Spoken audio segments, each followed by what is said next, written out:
안녕하세요. 세상을 이롭게 하는 일에 관심 많은 승무원쌤 김용숙입니다. 윤석열 대통령은 검사이고 체격도 크기 때문에 문화하고는 거리가 많을 것처럼 왠지 생각이 됩니다.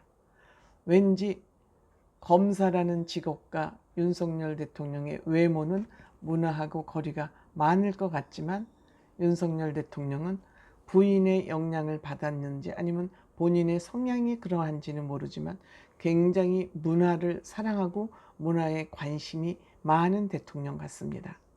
그래서 윤석열 대통령은 주말에 부인 김건희 여사와 같이 영화 관람을 했습니다. 이 영화 관람을 하면서 두 분이 이 팝콘을 사는 그런 장면을 보면서 참 윤석열 대통령은 스윗한 남편이다. 참 스윗한 남편이다. 반면에 김건희 여사는 굉장히 시크한 아내다. 그런 것을 저는 눈치챌 수 있었습니다. 그래서 윤석열 대통령의 이번 주 나들이 영화 관람에 대해서 한번 말씀드려보려고 합니다. 빨간 구독 버튼, 좋아요, 알림 버튼 꼭 눌러주시면 대단히 감사하겠습니다. 고맙습니다.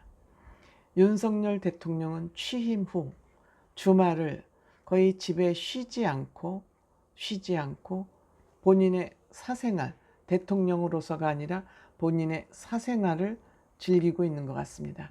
이는 어찌 보면 그 김건희 여사를 배려한 그런 차원 아닐까 하는 생각을 해보게 됩니다.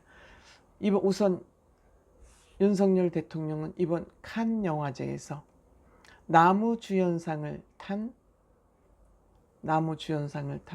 송강호 씨와 또 박찬욱 감독님, 그리고 대한민국 영화계의 중심축이라고 할 수 있는 김동호 부산국제영화제 위원장님, 지금은 강릉영화제 위원장으로 활동하고 계시죠.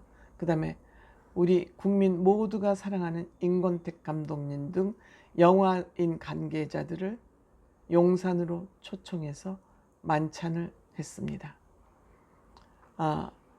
물론 보통 대통령들도 칸이나 이런 데서 주연상을 받고 오면은 예전에도 청와대로 초청해서 이렇게 만찬을 함께 하고 하는 그런 일이 흔한 일이 그렇게 보기 힘든 일은 아니었습니다. 그럼에도 불구하고 이번에는 특히 칸 영화제에서 송강호 씨가 나무주연상을 받았고 브로커를 받았죠. 이 브로커는 감독이 일본 감독입니다. 그리고 또 박찬욱 감독이 감독상을 받았기 때문에 이번 칸 영화제의 그 결실은 대단히 크다고 할 수 있습니다. 그래서 이 두 사람을 같이 용산으로 초청하게 된 것입니다.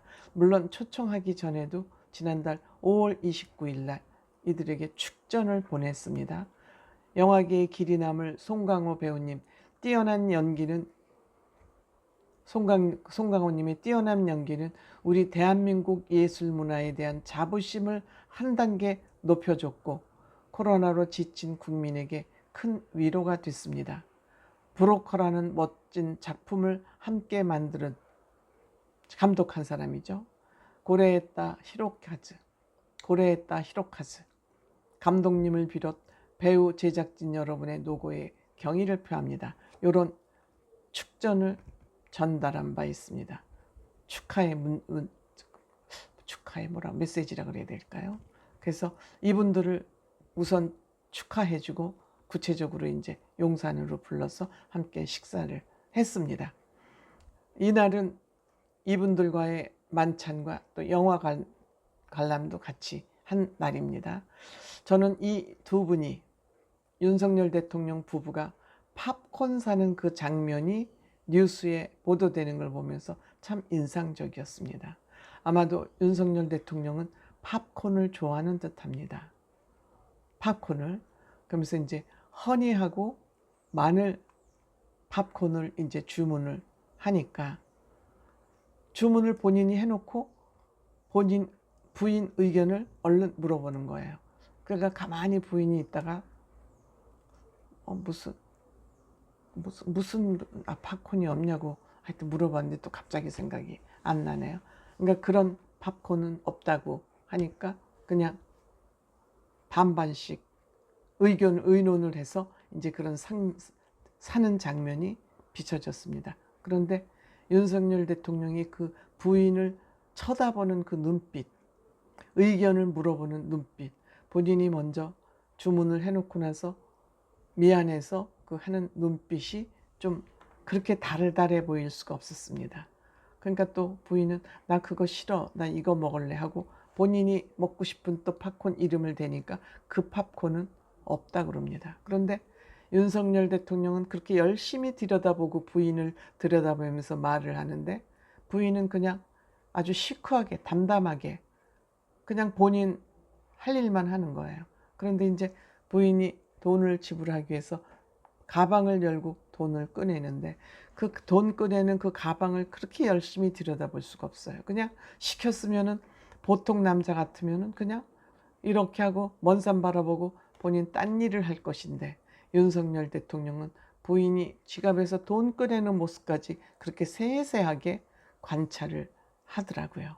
그러니까 윤석열 대통령은 굉장히 스케일이 크고 대범하고 뭐 리더십이 강하고 그런 것 같지만 부인을 대할 때는 그렇게 세심하게 스위트하게 챙길 수가 없다, 그런 생각이 들었습니다. 근데 저는 이 장면을 보면서 한 가지 염려되는 것이 있었습니다. 왜냐, 부인의 의견을 이렇게 살피는 남편이라면 혹시 대통령으로서 국가 일을 하는데도 부인의 의견을 너무 존중하면, 물론 부인이 올바른 생각과 올바른 판단을 한다면 당연히 남편이 부인 말 듣는 거 뭐 당연한 일 아니겠습니까? 보통 일반 가정에서도 그렇죠. 그런데 만약에 그렇지 못하다면 왜냐하면 여성들은, 이게 여성이 나쁘다 좋다를 떠나서 여성들은 우선 남자들보다 세계를, 사회를 보는 그 시야가 비교적 좁은 편입니다. 그것은 왜냐하면 아이를 낳아서 생산하다 보니까, 생산해서 양육하다 보니까 내 아이를 챙기고 열심히 그거를 하다 보면 바깥 세상을 보는 눈이, 시야가 좁을 수밖에 없어요. 그거는 DNA 특성이지 여자가 뭐 잘났다 못났다 이게 틀리다 옳다의 문제가 아니라 그건 DNA 특성상 그렇습니다. 그래서 혹시라도 부인의 말을 이렇게 세심하게 듣는 대통령이어서 부인의 말을 너무 많이 듣는다면 혹시 대통령직을 수행하는데 조금 문제가 되는 지점은 없을까 하는 또 그 오지랖 같은 걱정이 한편으로는 들었습니다. 하지만 윤석열 대통령은 남편으로서는 참 스위트하고 따뜻하고 세심한 남편이구나 하는 것을 팝콘 사는 모습에서 저는 느낄 수 있었습니다. 고맙습니다.